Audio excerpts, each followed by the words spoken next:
मैं 13 साल की यतीम खूबसूरत बच्ची थी जब मेरी फूफो ने मुझे 2 लाख में पठान को बेच दिया। वो हर शाम मेरे साथ मिलाप करता मगर मुझे बहुत दर्द होता क्योंकि वो ऐसी जगह से मेरे पास आता था जहाँ से गुनाह होता है। फिर एक रात मैंने उसको समझाया कि मेरा नाम मरियम है। मैं उस वक्त बहुत छोटी थी जब मेरे माँ बाप इस दुनिया से चले गए। मेरी आंखों के सामने अंधेरा छा गया था। मैंने कभी सोचा भी नहीं था कि एक दिन मैं यतीम हो जाऊंगी। मेरा कोई सहारा नहीं था। मेरे बाबा के बाद सब कुछ जैसे ख़त्म हो गया।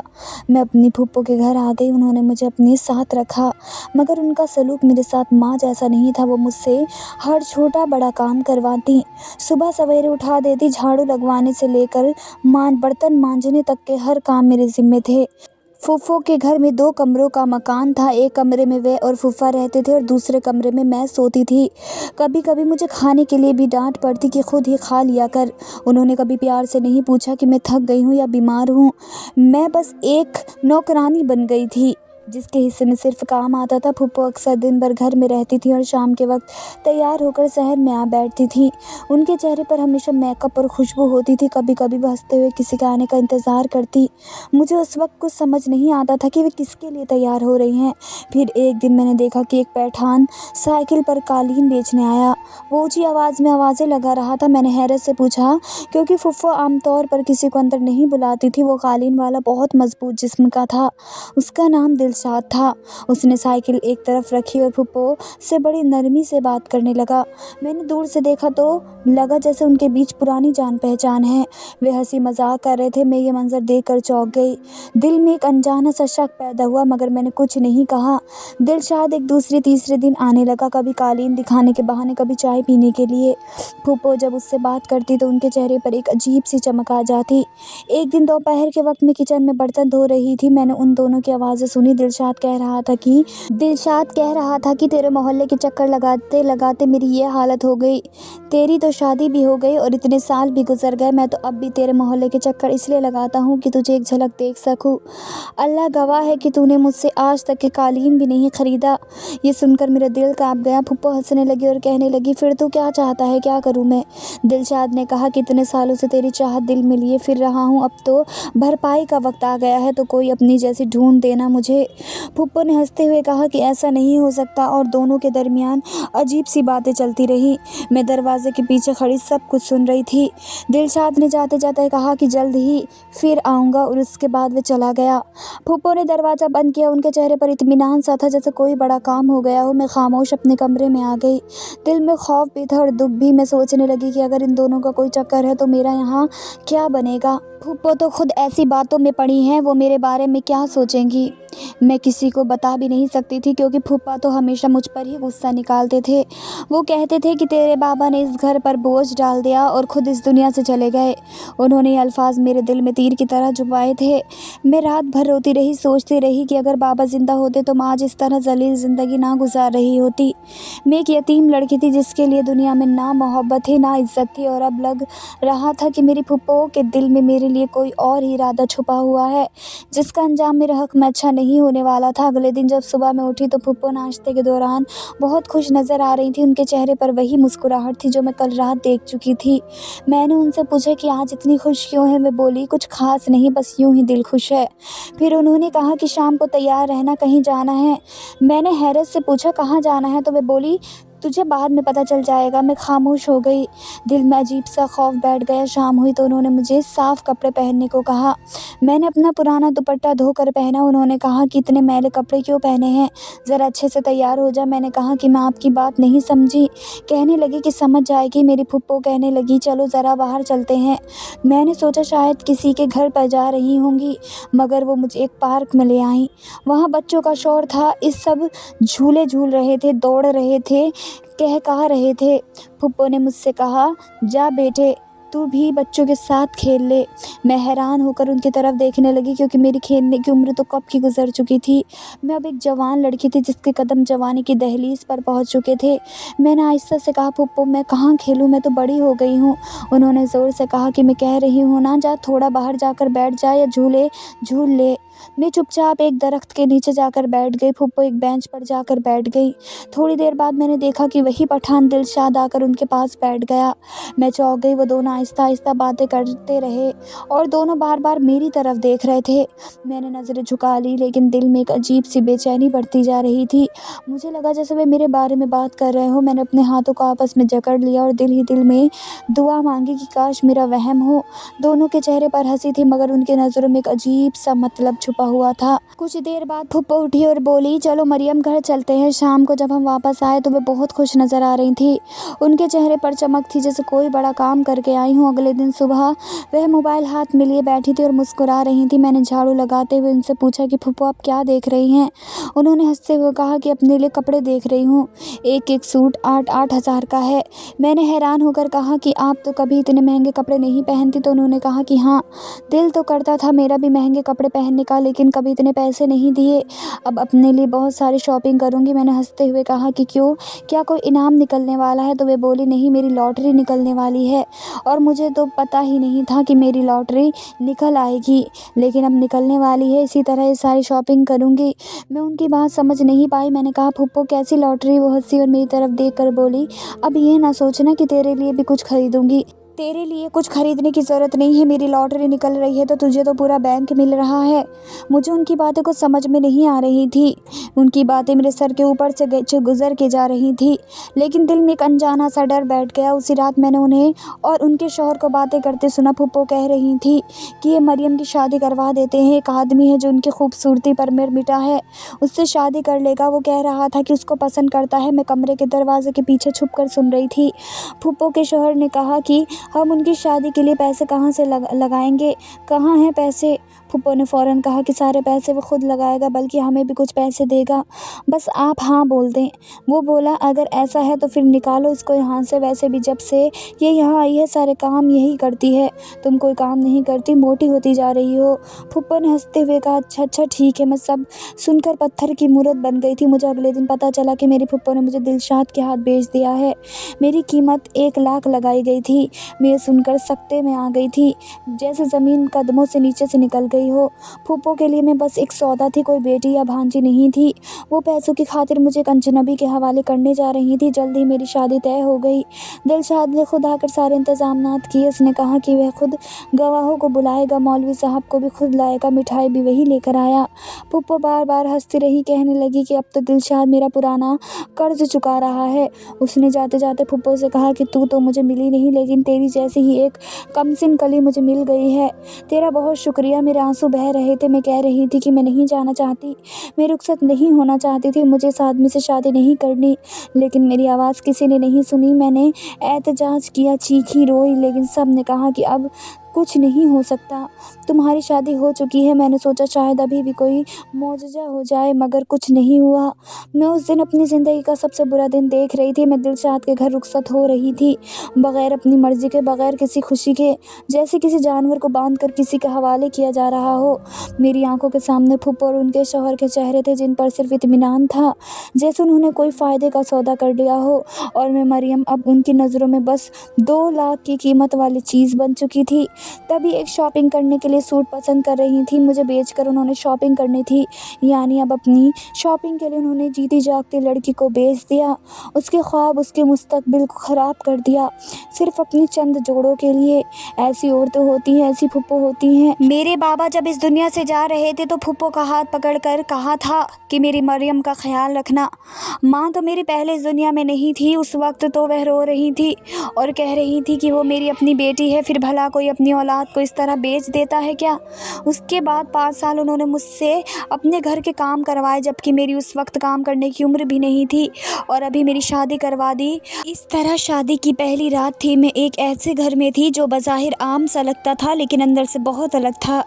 ये घर लोगों से भरा हुआ था। दरवाजे पर रोशनियों की लड़ी लगी हुई थी, हर तरफ खुशबू फैली हुई थी। उसके घर में माँ थी, 2 भाभियाँ थी, बहनें थी, भाई थे। सब हंसते मुस्कुराते फिर रहे थे, जैसे कोई बड़ी खुशी का मौका ہو۔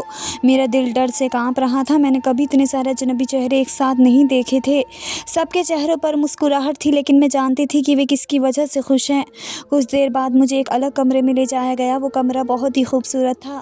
نرم قالین بچھے ہوئے تھے، دیواروں پر رنگین کپڑے لگے ہوئے تھے، پھولوں کی خوشبو ہر طرف پھیلی ہوئی تھی۔ میں حیران تھی کہ خریدی ہوئی لڑکی کے لیے اتنی تیاریاں، اتنی عزت کیسے ہو سکتی ہے۔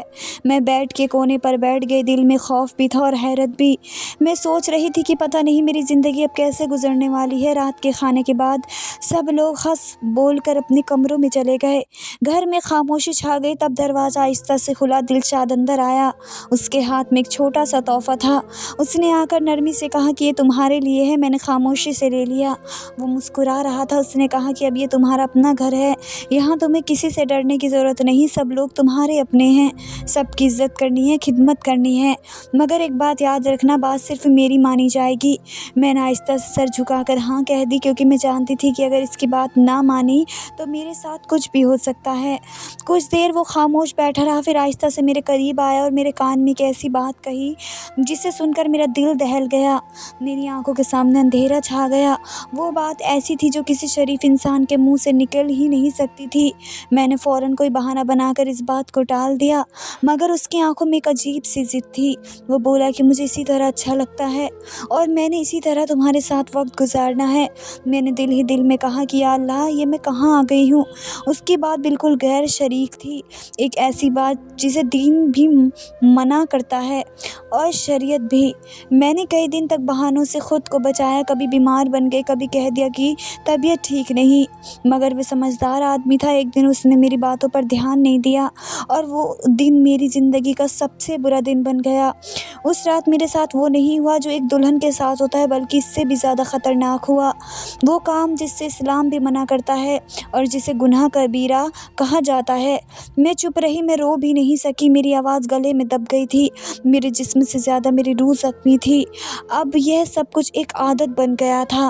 ہر دوسرے تیسرے دن وہ یہی سب کرتا تھا جسے اسے اس میں سکون ملتا ہو۔ میں بے بس تھی، کسی کو کچھ نہیں بتا سکتی تھی، کیونکہ بتانے والا کوئی تھا ہی نہیں۔ میرا اپنا کون تھا جس سے میں شکایت کرتی؟ میں سوچتی تھی کہ شوہر اگر محبت نہیں دے سکتا تو کم سے کم عزت تو دے گا، لیکن یہاں تو عزت نام کی کوئی چیز ہی نہیں تھی۔ وہ مجھ سے کہتا تھا کہ تم صرف میرے سکون کے لیے ہو۔ میں اس کے چہرے پر دیکھتی تھی تو وہاں صرف خود غرضی تھی، احساس نہیں تھا۔ ایک دن میں نے پھر اسے موبائل پر بات کرتے سنا، وہ بتا رہا تھا اور مسکرا رہا تھا۔ میں نے جھانک کر دیکھا تو فون کے اوپر لکھا تھا میری جان۔ میں چونک گئی، جب میں نے دھیان سے سنا تو وہ پھپھو کی آواز تھی۔ میں کانپ گئی۔ اس نے جب فون بند کیا، میں نے ہمت کر کے کہا کہ اب تو ان کا پیچھا چھوڑ دو۔ اس نے تیز نظروں سے میری طرف دیکھا اور بولا، تو کون ہوتی ہے مجھے کہنے والی؟ وہ میری پہلی محبت ہے، میں اسے کبھی نہیں بھول سکتا۔ وہ کہنے لگا کہ اس نے تجھے مجھے دے کر اپنی جان چھڑوائی اور تھوڑی کمائی بھی کر لی، مگر میرے دل سے وہ کبھی نہیں نکل سکتی۔ میں پتھر کی طرح جم گئی، میری آنکھوں سے آنسو بہنے لگے۔ میں نے سوچا کہ میں تو اس کی زندگی میں صرف ایک سودا ہوں اور ایک جسم ہوں جس سے وہ اپنی خواہش پوری کرتا ہے، مگر دل کے کسی کونے میں میرے لیے کچھ نہیں ہے۔ میں نے دل ہی دل میں سوچا کہ شاید اللہ ہی میرا حال دیکھ رہا ہے، شاید کبھی میری فریاد سن لی جائے۔ لیکن اس وقت میں ایک ایسی قید میں تھی جس سے نکلنے کا کوئی راستہ نہیں تھا، اور ہر دن میری زندگی کا ایک نیا عذاب لے کر آتا تھا۔ میری ہر وقت طبیعت خراب رہتی تھی، کبھی سر بھاری رہتا، کبھی جسم میں درد ہوتا، کبھی بخار سا لگتا، لیکن گھر میں کسی کو میری حالت کی پرواہ نہیں تھی۔ دلشاد کی ماں نے کہنا شروع کر دیا کہ تو کہہ رہا تھا کہ یہ لڑکی کام کاج میں بڑی تیز ہے، یہاں پر آئے گی تو گھر کے سارے کام سنبھال لے گی، لیکن یہ تو کسی کام کے قابل نہیں ہے، اس سے تو ٹھیک سے چلا بھی نہیں جاتا۔ وہ کہتا تھا کہ کام آپ نے کروانا ہے، میرا کام تو ہو جاتا ہے، اتنا کہہ کے وہ چلا جاتا تھا۔ میں جب کچن کے پاس سے گزرتی تو وہ سب عورتیں آپس میں باتیں کرتی ہوئی مجھے دیکھ کر مسکراتی جیسے میں کوئی تماشا ہوں، اور پھر نظریں پھیر لیتی تھی۔ اس گھر کی عورتوں کو دیکھ کر میں سوچتی تھی کہ لگتا ہے ان سب کے ساتھ یہی معاملہ تھا، اور شاید میری قسمت بھی ایسی ہی لکھی گئی تھی۔ میں نے کئی بار کوشش کی کہ کسی سے بات کر سکوں، کوئی ایسا مل جائے جو میری بات سمجھ لے، لیکن یہاں پر تو سب اندھے تھے، سب کو اپنی فکر تھی، میں کسی किसी से बात करती तो मुझे ही बुरा बना दिया जाता। कहते कि नई नई आई है, नखरे दिखा रही है, काम से जी चुरा रही है। और जब मैं खामोश रहती तो कहते कि बहुत चालाक है, चुप रहकर सबकी बातें सुनती है। मैंने दिल में सोचा कि शौहर है मेरा, शायद वो ही मेरा सहारा बने। जब से आई हूँ कोई बुरा रवैया मेरे साथ नहीं किया, सिवाय उसी के गलत काम के। ना उसने कभी गाली दी, ना ऊंची आवाज़ में बात की, लेकिन फिर भी मेरे दिल में एक अनजाना खौफ रहता कि ये सुकून कब तक है, कब फिर वो रात आ जाएगी जब मेरी चीखें भी दीवारों में दब कर रह जाएंगी। मैंने एक दिन हिम्मत करके सोचा कि इसको प्यार से समझाने की कोशिश करूं, शायद नरमी से बात करने से वो समझ जाए। मैंने उसके पास जाकर धीरे धीरे बात शुरू की। वह बैठा मेरी बात सुनता रहा खामोशी से। मैंने दिल में उम्मीद बांध ली शायद आज वह मेरी बात मान जाएगा, लेकिन जब मैं अपनी बात ख़त्म कर चुकी तो वह हल्का सा मुस्कुराया और बोला, तुम्हारा तो कोई काम ही नहीं है इस मामले में बोलने का, तुम्हारा काम है मेरी बात मानना। शौहर का काम होता है बीवी की बात मान लो, और तुम मुझे बैठकर लेक्चर दे रही हो, तफसीलें सुना रही हो। मैं तुम्हारी कोई बात नहीं मानूंगा। मैंने कहा तो फिर इस तरह तुम्हें बीमार ही रहूँगी और आपके भी किसी काम की नहीं रहूँगी। वो कहने लगा कि मर तो नहीं जाओगी ना, बस जो होता है होने दो। मैं बहुत परेशान थी, मैं दिन रात रोती रहती थी, रात को जाग जाग कर आंसू बहाती थी। ऐसा लगता जैसे मेरा वजूद ही ख़त्म हो गया हो। एक दिन मैंने कहा कि मुझे मेरी फूफो से मिलवाने ले जाओ, मुझे उनसे बात करनी है, शायद वे कोई हल बता सकें।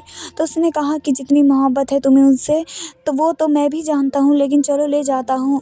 मैंने सोचा था कि फूफो से ही जाकर बात करूँगी, क्योंकि फिर और किससे बात करती, वही तो थे जिन पर मुझे कुछ भरोसा था। जब हम फूफो के घर पहुँचे तो वो मुझसे ऐसे मिली जैसे बड़ी खुश हुई हो, जैसे कोई मेहमान आया हो। चाय पानी पूछा, हंसी मजाक किया, लेकिन जब मैंने बातों बातों में अपने मसले के बारे में बात की तो वह ज़ोर से हंसने लगी और कहने लगी, अच्छा ऐसा होता है। मैंने कहा, आप हंसे नहीं, मैं बहुत बड़ी मुसीबत में हूँ, मुझे बहुत तकलीफ़ होती है, बीमार रहती हूँ, अब तो खाना भी ठीक से नहीं खाया जाता। तो उन्होंने कहा कि भाई ये तो तुम्हारा और तुम्हारे शौहर का मामला है, मैं बीच में क्या बोल सकती हूँ। मैंने कहा कि शादी तो आपने करवाई है, आपने ही दिलशाद से रिश्ता करवाया था, आप उसको थोड़ा समझाएं। वैसे भी शादी के बाद आप दोनों की बातें चलती रहती हैं, आपके फ़ोन पर घंटों बात होती है। वो कहने लगी कि अच्छा ये भी पता है तुम्हें, यहाँ तो बातें तो चलेंगी हमारी, अगर तुम्हारे अंदर इतना दम है तो अपने शौहर को खुद मना कर लो। मैंने कहा कि मैंने बहुत कोशिश की है लेकिन वो सुनता ही नहीं, मुझे लगता है जैसे मैं कैद में हूँ। तो वो कहने लगी कि हर घर में ऐसी बातें होती रहती हैं, औरत को बर्दाश्त करना ही पड़ता है।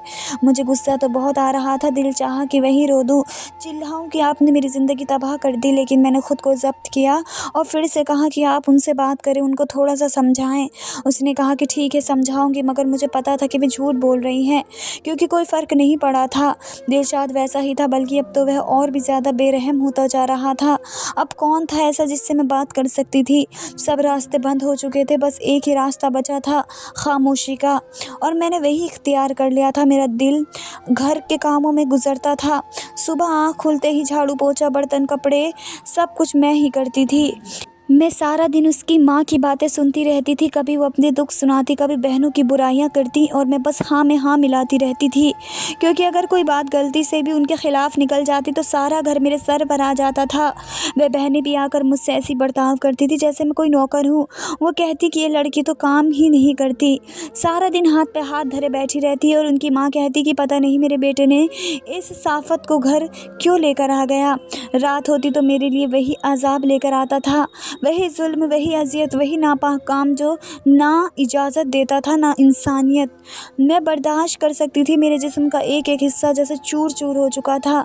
दर्द की दवाइयाँ ऐसे खाती थी जैसे कोई टॉफ़ियाँ खाता है, कभी सर दर्द की गोली, कभी जिस्म के दर्द की, लेकिन फिर भी कोई फ़र्क नहीं पड़ रहा था। मैं दिन पे दिन कमज़ोर होती जा रही थी, मेरी आंखों के नीचे सियाह हल्के गहरे पड़ चुके थे, मगर किसी ने कभी ये नहीं पूछा कि मैं ठीक हूँ या नहीं। एक दिन हमारे घर मेहमानों के आने की खबर मिली। सुबह से ही घर में हलचल मच गई, सब लोग ऐसी तैयारियों में लगे हुए थे जैसे कोई बादशाह आने वाला हो। हर कमरा साफ़ किया जा रहा था, बर्तन चमकाए जा रहे थे, कपड़े इस्त्री हो रहे थे, और खाने पीने की इतनी तैयारियां हो रही थी कि मैं हैरान हो गई। मैंने सोचा कि आखिर ऐसा कौन मेहमान है जिसके लिए इतना एहतमाम हो रहा है। जब मैंने अपनी सास से पूछा तो वे बोली, तुम्हारे शौहर का चाचा आ रहा है, वह वही बंदा है जिसमें पूरे ख़ानदान में बहुत रोब है, तुम्हारा शौहर भी सिर्फ उसी से डरता है, उसकी हर बात हर آخر ہوتی ہے؟ میں نے سنا تو زیادہ سوچ میں نہیں پڑی، بس دل نے کہا کہ شاید یہی لوگ ہیں جو اپنی روب سے دوسروں کو سیدھا رکھتے ہیں۔ جب وہ آئے تو گھر کا ماحول ہی بدل گیا، سب لوگ اس کے آگے پیچھے تھے۔ ان کے آنے پر ہر کوئی خوش تھا۔ میں نے بھی پردہ کر کے ان کو سلام کیا۔ انہوں نے میری طرف دیکھا تو ان کی نظریں بڑی نرمی والی تھی۔ وہ بہت پڑھے لکھے اور سمجھدار انسان لگ رہے تھے۔ ان کی بیوی بھی ساتھ تھی، ان کے چہرے پر سکون تھا، وقار تھا۔ جب ان کی بیوی نے مجھ سے بات کی تو اتنی محبت سے ملی جیسے برسوں سے جانتی ہوں۔ وہ بار بار کہتی کہ تم بہت شریف لگ رہی ہو، بہت سادہ مزاج ہو، اللہ تمہیں خوش رکھے۔ پھر چاچا جی نے دلشاد کی طرف دیکھ کر کہا کہ سنا ہے تم نے اس لڑکی کو خریدا ہے، یہ بات ٹھیک ہے؟ تو دلشاد نے بڑی بے فکری سے کہا کہ یہ تو ویسے بھی ہوتا ہے۔ انہوں نے فوراً کہا کہ اب کہاں ہوتا ہے، اب کون سے زمانے میں یہ رواج رہ گئے ہیں؟ تمہیں ایسا نہیں کرنا چاہیے تھا، کسی کی بیٹی کو یوں خریدنا کوئی اچھی بات نہیں ہے، تمہیں اپنے گناہ کا احساس ہونا چاہیے تھا۔ ان کے لہجے میں سختی بھی تھی اور دکھ بھی۔ مجھے پہلی بار لگا کہ شاید کوئی ہے جو سچ بول رہا ہے۔ ان کی باتوں اور ان کی شخصیت کو دیکھ کر میرے دل میں ایک آس جاگی، جیسے شاید وہ میری مدد کر سکے۔ میں دل ہی دل میں سوچنے لگی کہ اگر کبھی موقع ملا تو میں ان سے ضرور بات کروں گی، لیکن پھر دل میں یہ بھی خیال آیا کہ یہ تو مرد ہے، میں ان سے کیسے اپنی یہ شرم والی بات کروں؟ پھر میں نے ارادہ کیا کہ ان کی بیوی سے بات کروں گی، مگر یہاں پر کوئی موقع ہی نہیں ملا۔ کوئی بھی مجھے ان کے ساتھ اکیلا نہیں چھوڑتا تھا، ہر وقت کوئی نہ کوئی ارد گرد ہوتا تھا۔ جب وہ لوگ جانے لگے تو جاتے جاتے ہمیں اپنی ایک شادی کی دعوت پہ دے گئے۔ میں اندر ہی اندر خوش ہو گئی کہ اسی بہانے ان سے دوبارہ ملنے کا موقع مل جائے گا، شاید اس بار میں اپنی بات کہہ سکوں۔ جب شادی کا دن آیا تو میری سانس بھی جانے کے لیے تیار تھی، لیکن عین ٹائم پر ان کی طبیعت خراب ہو گئی تو دلشاد نے کہا کہ تم دونوں ہی جانا ہے۔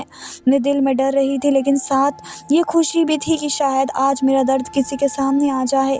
چاچا جی کے گھر پہنچ کر جب میں ان کی بیوی سے ملی تو وہ پہلے سے ہی میرا انتظار کر رہی تھی۔ ان کے چہرے پر ایک عجیب سنجیدگی تھی، جیسے وہ کچھ جانتی ہوں۔ انہوں نے نرمی سے میرا ہاتھ پکڑا اور بولی، بیٹا تم بڑی پریشان اور ڈری ہوئی لگ رہی ہو، یہ لوگ کچھ اچھے نہیں ہیں، میں ان سب کو اچھی طرح جانتی ہوں، کوئی مسئلہ ہے تو مجھے بتاؤ، میں تمہاری اپنی ماں جیسی ہوں۔ میں نے ان کی بات سنی تو ضبط نہ کر سکی، میری آنکھوں سے آنسو بہنے لگے اور میں سسک سسک کر رونے لگی۔ وہ سمجھ گئی کہ کوئی بڑی مصیبت ہے۔ انہوں نے مجھے اپنے گلے سے لگا لیا۔ میں نے سر پر ہاتھ پھیرتے ہوئے کہا کہ ڈرنا مت، مجھے سب بتاؤ۔ میں نے ہچکچاتے ہوئے سب کچھ بتا دیا، شروع سے لے کر آخر تک، کہ کس طرح میری پھپھو نے پیسوں کے لالچ میں میرے رشتہ کیا، کس طرح دلشاد کا ان کے ساتھ تعلق ہے اور وہ میرے ساتھ کمرے میں کیا کرتا ہے۔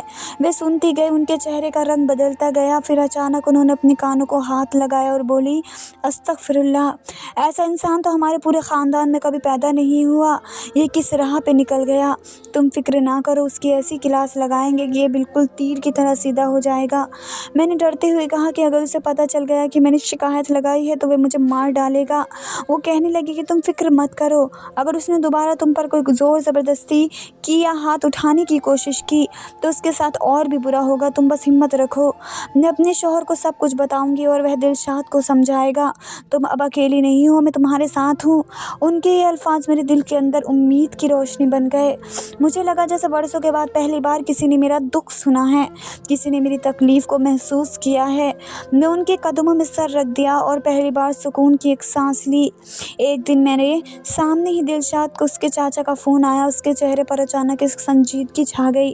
میں نے سنا کہ چاچا کہہ رہے تھے کہ ذرا گھر آؤ، تم سے ضروری بات کرنی ہے۔ دلشاد نے سر ہلا کر کہا، جی آتا ہوں، اور فون بند کر دیا۔ میرا دل ایک دم زور زور سے دھڑکنے لگا۔ مجھے ڈر لگ رہا تھا کہ اگر چاچا نے ان کے سامنے سب کچھ کہہ دیا، کسی طرح اسے پتہ چل گیا کہ بات مجھ سے پہنچی ہے، تو پتہ نہیں وہ کیا کرے گا۔ میں نے اپنے دل کو سمجھایا کہ شاید یہ صرف کاروبار یا زمین جائیداد کی بات کرنے کے لیے بلا رہے ہیں، مگر دل کا خوف کسی طرح کم نہیں ہو رہا تھا۔ وہ شام کو واپس آیا تو اس کا رویہ بالکل الگ تھا۔ اس کی آنکھوں میں وہی سختی نہیں تھی جو ہمیشہ ہوتی تھی، بلکہ وہ مجھے عجیب سی نظروں سے دیکھ رہا تھا، جیسے سوچ رہا ہے کہ میں کیسی ہوں، کیا محسوس کرتی ہوں۔ میں اس کے چہرے کے تاثرات پڑھنے کی کوشش کر رہی تھی، لیکن کچھ سمجھ نہیں پا رہی تھی۔ وہ خاموشی سے میرے قریب آیا، پھر ایک لمحے کے لیے رکا اور بولا، آج رات سکون سے سو جاؤ۔ میں نے حیران ہو کر اس کی طرف دیکھا کیونکہ یہ پہلا موقع تھا جب اس نے مجھے اس طرح نرمی سے بات کی تھی۔ پھر وہ بولا کہ صبح میں اپنے گھر والوں سے بات کروں گا اور تمہیں ساتھ لے کر چاچا کے گھر شفٹ ہو جاؤں گا۔ میں بالکل حیران رہ گئی۔ اگلی صبح جب اس نے اپنی ماں اور بہنوں کو بتایا کہ ہم چاچا کے گھر جا رہے ہیں تو گھر میں جیسے ہنگامہ مچ گیا۔ سب کہنے لگے کہ ہمارے گھر کے کام کون کرے گا، برتن کون دھوئے گا، کھانا کون بنائے گا۔ دلشاد نے اطمینان سے کہا کہ نوکر رکھ لو، اور پھر بغیر کسی بحث کے سامان پیک کرنے لگا۔ میں چپ چاپ اس کے پیچھے دیکھتی رہی، دل میں خوف بھی تھا لیکن ایک انوکھی سی امید بھی جاگ رہی تھی، شاید اب میری زندگی بدلنے والی تھی۔ ہم چاچا کے گھر پہنچے تو چاچی نے ہمیں بہت پیار سے استقبال کیا۔ مجھے لگا جیسے میں کسی نئے جہان میں آ گئی ہوں۔ وہ گھر نہایت پرسکون اور صاف ستھرا تھا۔ ان کا برتاؤ اتنا اچھا تھا کہ میں حیران رہ گئی۔ انہوں نے مجھے بیٹیوں جیسا پیار دیا۔ میں ان کی بہو بن کر رہنے لگی، مگر انہوں نے مجھے بہو نہیں کہا، وہ کہتی تھی کہ تم تو میری اپنی بیٹی ہو۔ سب سے بڑی بات یہ تھی کہ دلشاد بالکل بدل چکا تھا۔ وہ اب میرے ساتھ وہ ظلم نہیں کرتا تھا بلکہ بڑے پیار اور نرمی سے بات کرتا تھا۔ وہ اب مجھ پر غصہ نہیں کرتا تھا، نہ ہی وہ حرام کام کا ذکر کرتا تھا، بلکہ وہ میرا خیال رکھتا تھا، میرے لیے چیزیں لاتا تھا، کبھی پھول، کبھی کپڑے، کبھی چاکلیٹ۔ وہ کہتا تھا کہ تم خوش رہو تو میرا دل خوش ہوتا ہے۔ میں اس کی اس تبدیلی کو دیکھ کر حیران بھی تھی اور مطمئن بھی۔ وہ مجھے سیر کروانے بھی لے جاتا تھا، پارک لے جاتا، بازاروں میں گھماتا، کہتا کہ اب تم میری عزت ہو، میری ذمہ داری ہو۔ ایک دن میں نے ہمت کر کے چاچی سے پوچھا یہ سب کیسے ہو گیا؟ صرف چاچا کے سمجھانے سے وہ ایک دم اتنا بدل گیا؟ وہ مسکرائی اور بولی نہیں، ایسی بات نہیں ہے، اس کے پیچھے ایک بڑی وجہ ہے۔ پھر انہوں نے آہستہ آہستہ بتایا کہ دلشاد کی فیملی کرائے کے مکان میں رہتی ہے، ان کے پاس نہ اپنا گھر ہے، نہ کوئی زمین، نہ کوئی جائیداد، نہ کوئی دکان، نہ جائیداد۔ تمہارے چاچا کے پاس بہت کچھ ہے، یہ گھر بھی ان کا ہے، دکانیں بھی ان کی ہیں، زمینیں بھی ان کی ہیں، اور کیونکہ ہماری کوئی اولاد نہیں ہے ہم نے فیصلہ کیا ہے کہ ہم اپنی ساری جائیداد دلشاد کے نام کر دیں گے۔ پھر وہ تھوڑی دیر رک کر بولی لیکن اس کے ساتھ ایک شرط ہے، تمہارے چاچا نے صاف صاف کہا ہے کہ اگر دلشاد نے اس لڑکی کو خوش نہیں رکھا، اگر اس کی آنکھوں میں کبھی ایک آنسو بھی آیا یا اس نے دوبارہ کوئی شکایت کی تو اسے جائیداد میں ایک روپیہ بھی نہیں ملے گا۔ تمہارے چاچا نے یہی بات اسے سامنے بیٹھ کر کہی اور تب سے وہ بدل گیا ہے۔ اب وہ ڈرتا ہے کہ اگر تمہارے ساتھ برا کیا تو سب کچھ کھو دے گا۔ میں سن کر خاموش ہو گئی، میرے دل میں ایک عجیب سا سکون اترنے لگا کہ آخر کسی نے انصاف کیا ہے، کسی نے میرے دکھ کا علاج ڈھونڈ نکالا ہے۔ میں نے آہستہ سے کہا چاچی آپ نے تو میرے لیے فرشتہ بن کر کام کیا ہے، آپ نے مجھے یہ زندگی دی جس کی امید بھی نہیں تھی۔ وہ ہنس پڑی اور بولی بیٹی میں نے صرف اپنا گھر سنوارنے کی کوشش کی ہے، مجھے بھی تو بہو چاہیے تھی، بیٹی چاہیے تھی، تو ماں بن گئی تو میرا بھی گھر بھر گیا۔ میں نے ان کا ہاتھ چوم لیا، میری آنکھوں میں آنسو تھے لیکن یہ آنسو دکھ کے نہیں تھے بلکہ سکون اور شکر کے تھے۔ مجھے لگا کہ میں نے جتنی مصیبتیں اٹھائی تھیں ان سب کا صلہ مل گیا تھا۔ اب میں خوش تھی، میری زندگی میں پہلی بار سکون تھا۔ میں نے جان لیا تھا کہ صبر کا پھل ہمیشہ میٹھا ہوتا ہے اور کبھی کبھی انسان کو نجات کسی اجنبی کے الفاظ سے مل جاتی ہے، جیسے مجھے چاچی کی محبت سے ملی تھی۔ دھنیہ واد دوستو۔